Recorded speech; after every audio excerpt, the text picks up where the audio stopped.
Dear students, आज जो हमारे वीडियो लेक्चर का जो टॉपिक है वो है लीफ एब्सेशन। इसको हिंदी में कहा जाता है पर्णविलगन, यानी पर्णविलगन। और वैसे अगर सामान्य भाषा में अगर इसका देखें, अर्थ देखें कि पत्ती का मुख्य पादप या जहाँ वो पादप के तने शाखाएं से लगी हुई है उससे अलग होना कहलाता है। प्रकृति के अंदर अगर वो अपने आप अलग होती है, वैसे तो मैकेनिकली कोई अलग करता है तो वो अलग चीज़ है, लेकिन अगर पर्ण अपने मातृ पौधे के तने शाखा या अन्य किसी भाग से अगर अलग होती है नेचर के अंदर, तो वो प्रक्रिया कहलाती है लीफ एब्सेशन। लीफ एब्सेशन से पहले हमने पढ़ा था लीफ सेनेसेंस, और उसमें पर्ण जीर्णता की ओर जाती है। यहाँ पर पर्ण जी कैसे भी प्रकृति के अंदर मातृ पौधे से अलग होती है। तो सबसे पहले लेते हैं व्हाट इज एब्सेशन। एब्सेशन से हमारा अभिप्राय है पौधों से पत्तियों, पुष्पों अथवा फलों का गिर जाना या अलग हो जाना एक विशेष प्रक्रिया के कारण होता है, और इस विशेष प्रक्रिया को कहा जाता है एब्सेशन, जिसको हिंदी में हम बोलते हैं विलगन। जिम्नोस्पर्म पादप एवं काष्ठीय द्विबीजपत्री पौधे, यानी सभी आवर्त बीजों की सभी पादपों में लीफ एब्सेशन नहीं होता है। कुछ पादपों यानी जो डाइकोट के जो काष्ठीय पादप हैं, वुडी प्लांट हैं, और अधिकांश जिम्नोस्पर्म में पर्णविलगन पाया जाता है। पर्णविलगन कहाँ कहाँ होगा? जिम्नोस्पर्म में होगा, और काष्ठीय द्विबीज डाइकोट की काष्ठीय वुडी स्पीसीज के अंदर होगा। यहाँ पर जो लीफ है वो मेच्योर होने के बाद, परिपक्व होने के बाद मातृ पौधे के तने, शाखा या अन्य किसी भाग से अलग हो जाती है। ये देखा गया है कि टेरिडोफाइट्स तथा हर्ब यानी शाखीय आवर्तबीजी, जिसमें मोनोकोट और डायकोट की वे स्पीसीज जो हर्ब स्वभाव की होती हैं, उन स्पीसीज के अंदर सामान्य रूप से लीफ एब्सेशन नहीं होता है। यहाँ पर टेरिडोफाइटा और हर्ब स्पीसीज में भी लीफ अलग तो होती है, लेकिन यहाँ पर लीफ पहले गलती है यानी नष्ट हो जाती है, डिजेनरेट होती है, और उसके बाद वो अपने आप गली हुई अवस्था में वो तने से जुड़ी हुई होती है और लीफ से, वो शाखा से जुड़ी हुई होती है, और फिर अपने आप तने से जुड़े या शाखा से जुड़ी हुई अवस्था में डिजेनरेट होकर नष्ट हो जाती है। तो टेरिडोफाइटा और शाखीय आवर्त बीजियों के अंदर इस तरह की लीफ एब्सेशन की क्रिया नहीं देखी गई है। लीफ एब्सेशन जो प्रक्रिया होती है पादपों के अंदर, यह इस प्रक्रिया के अंदर पादप के जो लीफ है और लीफ का व्रंत है, या अगर लीफ व्रंती है तो लीफ के आधार पर एक विशेष ऊतकों का जोन बनता है, यानी जहां से पत्ती का डंठल, जिसको आप पर्णवृंत बोलते हैं, पिटियोल बोलते हैं, उस पिटियोल जो तने और शाखा से जुड़ा हुआ होता है, उस आधार पर एनाटॉमिकली यानी पादप की कोशिकाओं का एक विशेष जोन बनता है। उस जोन को कहा जाता है एब्सेशन जोन। कई बार यह देखा गया है वुडी प्लांट्स के अंदर कि न केवल लीफ बल्कि पादप के अन्य भाग भी एक साथ एब्सेशन की प्रक्रिया में जाते हैं और मातृ पौधे से अलग होते हैं। जैसे नॉर्मन और वेल नाम के वैज्ञानिक ने देखा कि पॉपुलस, टैक्सोडियम और प्रीबिया, ये जो कुछ पादप हैं, इन पादपों में पत्तियों के साथ पुष्प में भी एब्सेशन बनता है, फल में भी एब्सेशन बनता है। जेरोनी और ने देखा कि कोच या इंडिका जो पादप है, इस पादप के अंदर जो विलगन की प्रक्रिया है उसके अंदर केवल रूट जो जमीन के अंदर होती है वो रहती है, बाकी पूरा का पूरा वायवीय भाग पौधे से अलग हो जाता है, आइसोलेट हो जाता है और विलगित हो जाता है।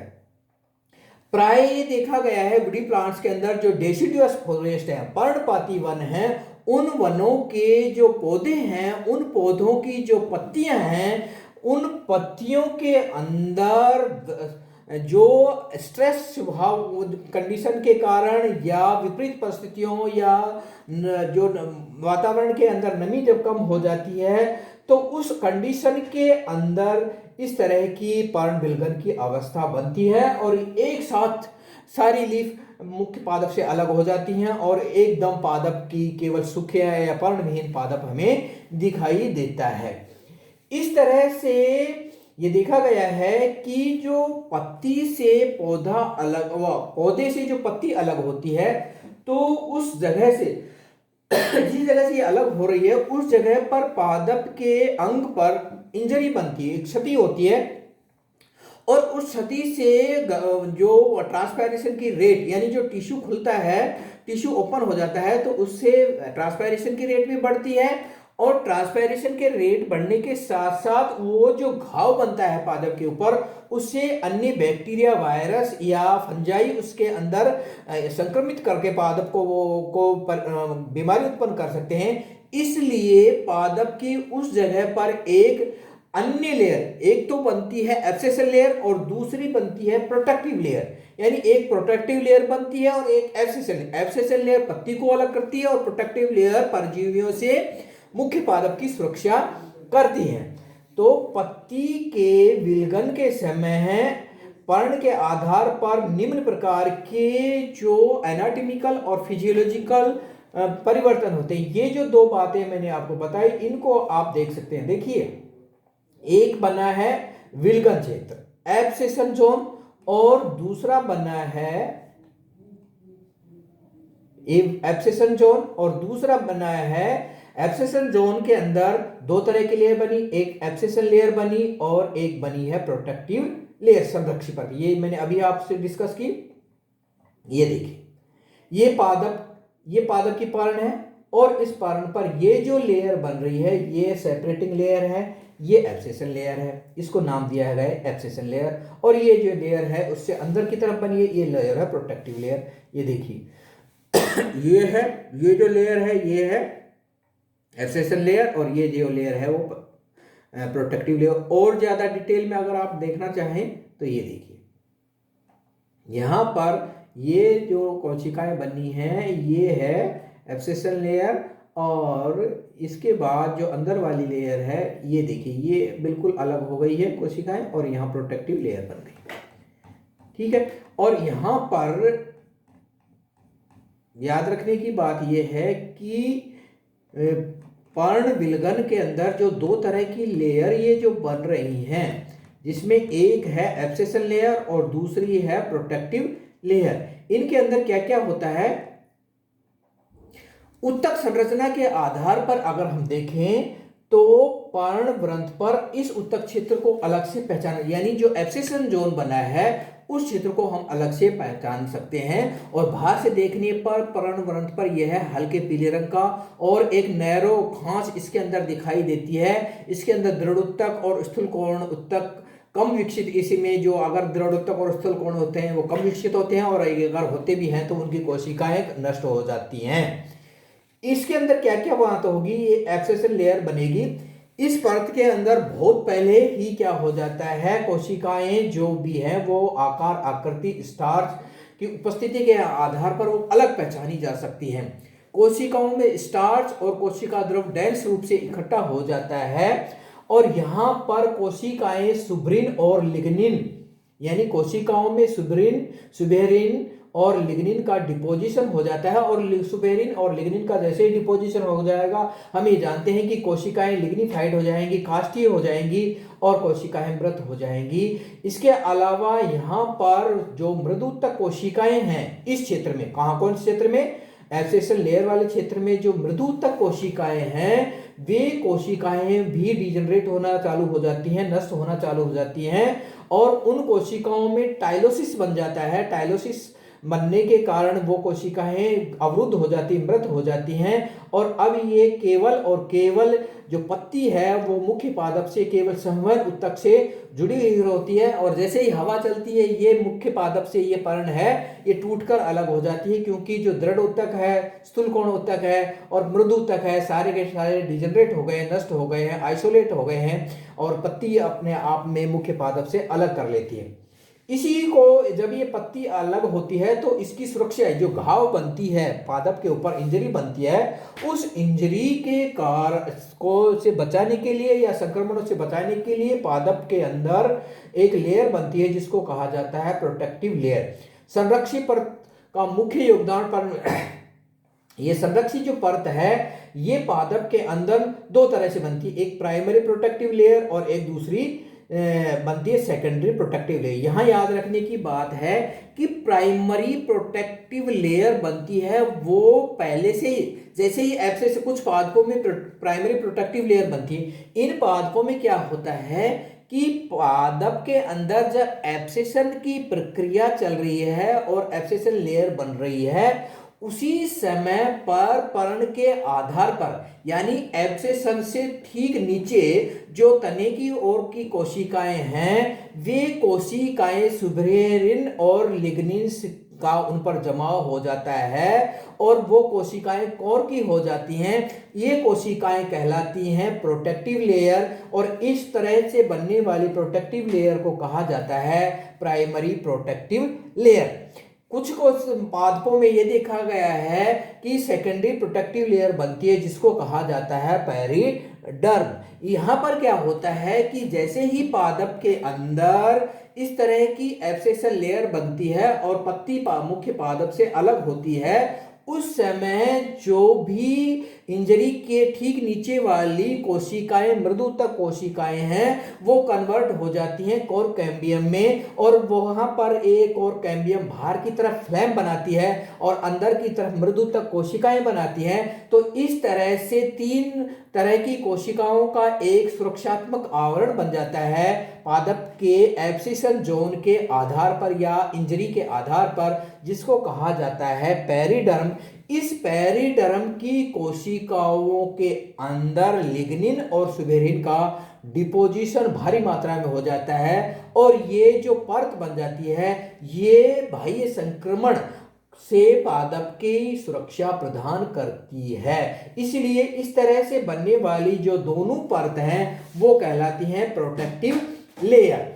तो ये दोनों तरह की परत हैं। देखिए ये जो लेयर बनी है ये प्रोटेक्टिव लेयर बनी है, ये प्राइमरी भी हो सकती है और ये सेकेंडरी भी हो सकती है। इसी तरह से ये देखिए ये देखिए ये यहाँ पर ये देखिए ये सुबेरिनाइज प्रोटेक्टिव लेयर्स हैं, ये सुबेरिन युक्त कोशिकाएं हैं। यहाँ पर लीफ बिल्कुल अलग हो गई है और यहाँ पर एक इस तरह का एक आवरण सा बना गया है, प्रोटेक्शन का लेयर बन गई है, क्योंकि यहाँ पर फंजाई बैक्टीरिया वायरस आदि इस खुले स्थान से पादप के अंदर संक्रमण नहीं कर सके, इसलिए ये प्रोटेक्टिव लेयर बन जाती है। प्रोटेक्टिव लेयर के बनने के कारण क्या होता है कि पादप की अपनी सुरक्षा हो जाती है और वहां पर संक्रमण नहीं होता है। इसके बाद जो प्रक्रिया है वो है प्रोसेस ऑफ एब्सेशन, यानी दो तरह की जो लेयर हमने पढ़ ली है, एक बनी है एब्सेशन लेयर और दूसरी बनी है प्रोटेक्टिव लेयर। अब हम चर्चा करेंगे कि प्रोसेस ऑफ एब्सेशन कैसे होता है। विलगन का जो तात्कालिक कारण है वो विगलन परत की कोशिकाओं की भित्ति, जो हम ये जानते हैं कि पादप की कोशिकाएं जो आपस में एक दूसरे से मिडल लेमेला से जुड़ी हुई होती है और मिडल लेमेला पैकेटिन की बनी हुई होती है।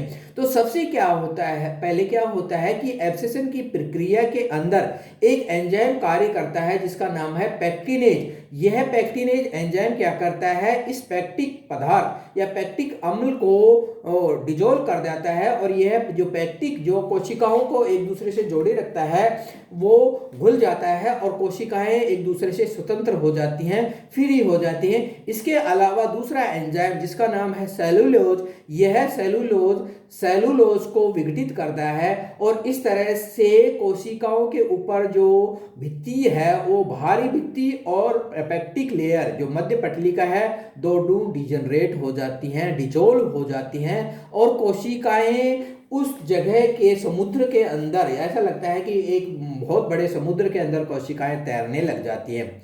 प्रथम प्रकार में क्या होता है कि कोशिकाओं की दो परतों के मध्य में मिडल लेमिला विलीन हो जाती है। द्वितीय प्रकार में क्या होता है, प्राथमिक भित्ति और मध्य पटलिका दोनों विलीन होती है, यानी पहले मिडल लेमिला अलग होती है, फिर प्राथमिक भित्ति अलग डिजोल्व होती है और फिर तीसरे स्टेज में क्या होता है कि सेकेंडरी और टर्सरी वाल्स डिजोल्व हो जाती है और इस तरह से कोशिकाएं पूर्ण रूप से भित्तिविहीन हो जाती है, स्वतंत्र हो जाती हैं और उस जगह के विलयन के अंदर ये कोशिकाएं तैरने लग जाती हैं और इस तरह से कोशिकाओं को जो बांधे रखने वाले सारे रासायनिक पदार्थ डिजोल्व हो जाते हैं। केवल और केवल पत्ती की जो कोशिकाएं हैं वो केवल ट्रैकिड्स और वेसल्स के माध्यम से तने से जुड़ी हुई होती हैं और जैसे ही हवा चलती है, तेज हवा चलती है, आंधी चलती है या कुछ भी हो जाए, पत्ती अपने, कभी कभी हवा भी नहीं चलती है, पत्ती केवल अपने भार के कारण ही मुख्य पादप से अलग हो जाती है। इस प्रक्रिया को कहा जाता है एब्सेशन। यह प्रक्रिया प्रोसेस ऑफ एब्सेशन कहलाती है। एब्सेशन की प्रक्रिया के क्या मुख्य बेनिफिट हैं, पादप को इस प्रक्रिया से क्या फायदा होता है? विभिन्न प्रयोगों से यह प्रमाणित हुआ है कि शारीरिक कारकों के अतिरिक्त विलगन को प्रभावित करने वाला एक महत्वपूर्ण कारक है फोटोपीरियोडिज्म। अर्थात जो फोटोपीरियोडिज्म की यानी प्रकाश की जो पादप को अंदर जो प्रकाश की अवधि है, यह अवधि एब्सेशन को बहुत अधिक प्रभावित करती है। शॉर्ट डे प्लांट अल्प प्रदीप्त काल के पादप के अंदर एब्सेशन, लीफ एब्सेशन बहुत तेजी से होता है और लॉन्ग फोटो पीरियड के अंदर यह फोटो जो एब्सेशन है यह धीमा पड़ जाता है। इसके अलावा पादप के अंदर बहुत सारे ऐसे हार्मोन्स हैं जिसमें ऑक्सिन, जिबरेलिन, एब्सेसिक एसिड आदि प्रमुख ऐसे हार्मोन हैं जो कि पादप के अंदर लीफ एब्सेशन की प्रक्रिया को काफी हद तक प्रभावित करते हैं। इसके अंदर ये देखा गया है, प्रयोगों द्वारा देखा गया है कि ऑक्सिन की सांद्रता अगर सांद्रता से पादप के अंदर एब्सेशन की जो लेयर है, एब्सेशन की जो प्रक्रिया है वो संदमित हो जाती है। इसके अलावा अनेक ऐसे पादपों के अनेक पादपों में एक्सपेरिमेंटली ये प्रूव हुआ है कि जो एब्सेसिक एसिड जो कि एक तरह का ग्रोथ हार्मोन है पादपों के अंदर, यह एब्सेसिक एसिड की कंसंट्रेशन से पादपों के अंदर लीफ एब्सेशन की प्रक्रिया में वृद्धि होती है। अर्थात एब्सेसिक एसिड जो हार्मोन है पादपों के अंदर, यह हार्मोन एब्सेशन की प्रक्रिया को बढ़ाता है। इसके बाद है कि ये जो एब्सेशन की क्रिया है, विलगन की प्रक्रिया है, ये पादपों के अंदर 3 तरह से होती है। नंबर 1 है टाइप 1, नंबर 2 है टाइप 2, नंबर 3 है टाइप 3। टाइप 1 ऐसी प्रजातियों में विलगन पर्णवृंत के आधार पर कोशिकाओं के स्वतः, इसके अंदर टाइप 1 के अंदर ऐसी प्रजातियों में जो एब्सेशन है वो पर्णवृंत के आधार पर स्थित कोशिकाओं के स्वतः द्वितीयक विभाजन से उत्पन्न, यानी उसके आधार पर जो कोशिकाएं हैं उनमें सेल्फ डिवीजन होता है और एब्सेशन लेयर बनती है और कोशिकाओं में विलगन हो जाता है। दूसरा है टाइप 2, इसमें पर्ण विलगन क्षेत्र की कोशिकाओं में द्वितीयक विभाजन अनुपस्थित होता है। अनुपस्थित करने कोशिकाएं विभाजित नहीं होती, केवल कोशिकाओं के अंदर जो रासायनिक पदार्थ है उनका कंपोजिशन बदलता है। पहले का उदाहरण है यूफोर्बिया पल्चीरेमा और दूसरे का उदाहरण है इम्पेशियंस सल्टानाई। तीसरा है टाइप 3, इस प्रकार की पर्ण के अंदर पर्ण विलगन का पूर्ण अभाव होता है। पर्ण पीली पड़कर मुरझा जाती है, अलग नहीं होती है, पादप से कभी अलग नहीं होती है। इस तरह के जो उदाहरण है वो पादप से बहुत बाद में अलग होती है। पादप से पीली पड़ के एब्सेशन द्वारा अलग तो हो जाती है लेकिन पादप से जुड़ी रहती है, यानी अलग होकर जमीन पर नहीं गिरती है। इस तरह की जो एब्सेशन की प्रक्रिया है ये कहलाती है टाइप 3। यानी पहले के अंदर क्या हुआ है, कोशिकाओं ने विभाजन किया और एब्सेशन लेयर बनी। दूसरे के अंदर कोशिकाओं ने विभाजन नहीं किया, केवल रासायनिक कोशिकाओं के अंदर जो रासायनिक परिवर्तन पदार्थ है उनका अंदर चेंज हुआ। तीसरे के अंदर एब्सेशन तो हुआ लेकिन पत्ती पीली पड़ने के बाद भी एब्सेशन द्वारा मुख्य पादप से अलग हो गई है, लेकिन मुख्य पादप से जुड़ी हुई है, अलग होकर जमीन पर गिरती नहीं है। इस तरह के एग्जाम्पल तंबाकू जो निकोसिएना टबैको है उस तरह के पादपों के अंदर इस तरह के एग्जाम्पल देखे गए हैं। तो ये जो डिटेल है एब्सेशन लीफ एब्सेशन की, ये कंप्लीट हो गया। पादपों के अंदर इस तरह से एब्सेशन की प्रक्रिया होती है और एब्सेशन इस तरह की अनेक पादपों में इस तरह से एब्सेशन की प्रक्रिया पाई जाती है। ये कंप्लीट हो गया। इसकी पीडीएफ हम आपको व्हाट्सएप पर भेज देंगे। Thank you.